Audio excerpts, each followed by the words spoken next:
Hi, dear students. Today we will talk about the definition of parallel lines and pairs of angles constructed from the parallel lines and transversal.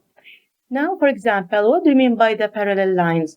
These two lines, for example one, these two lines are parallel because they don't intersect and they don't touch each other. So they are parallel. Now, also, we can say that in example number 2, we say that these are two parallel lines that they don't intersect and never touching. What about the angles? Now, for example, how can I draw now here? How can I draw a parallel line to the given line here we have? I can draw any parallel line, as you see. Now, these two lines are parallel to each other. They don't intersect. What about the angles? Now let's go to the definition of the angles. Pair of angles here we have.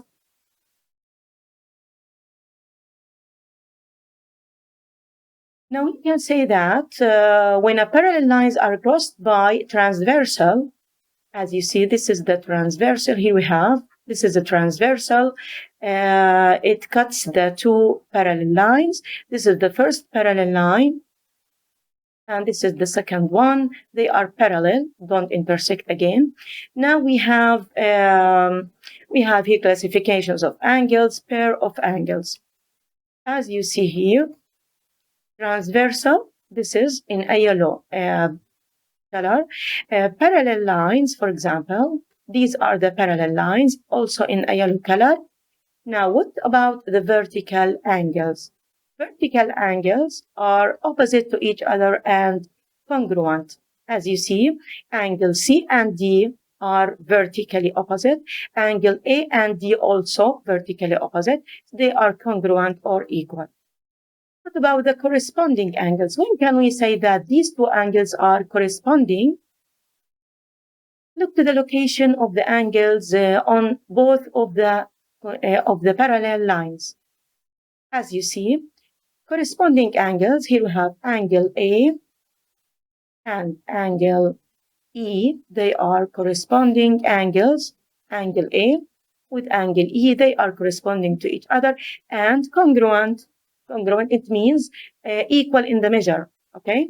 Also, we have here angle D is corresponding to angle H. So they are congruent and equal. Let's move now to the definition of the alternate interior angles.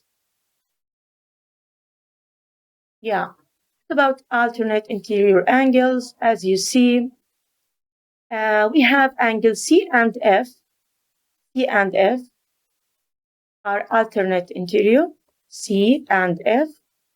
Also, we have angle D with E. They are alternate interior and they are congruent also, equal in the measure. Okay, let's move now to the definition of alternate exterior angles. As you see here, we have angle A with angle H. They are alternate interior and equal and congruent. Also angle B with angle G. They are also alternate exterior angles and equal congruent. Okay. Now we will move to the last one, which is consecutive interior angles.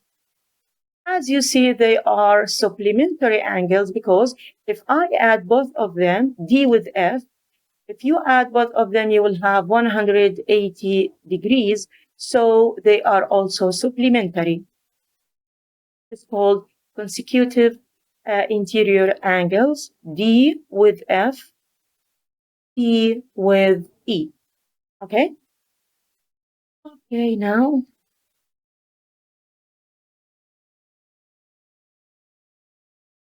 move now to this example. Okay, now let's play or let's try. Now, here we have two angles. For example, the measure of this angle is 112 degrees. So this angle is corresponding to this angle as you see. They have the same measure. and congruent. Let's change the color. Now we have here also this angle here we have 68 corresponding to this angle 68. They are corresponding angles and congruent. Also, this angle 68 is vertically opposite to this angle 68. Also, they are congruent. Okay. Now, as you see also here we have 112. Here we have 68. If you add them, you will have 180 degrees. So they are supplementary angles, which are consecutive inferior angles. Thank you so much.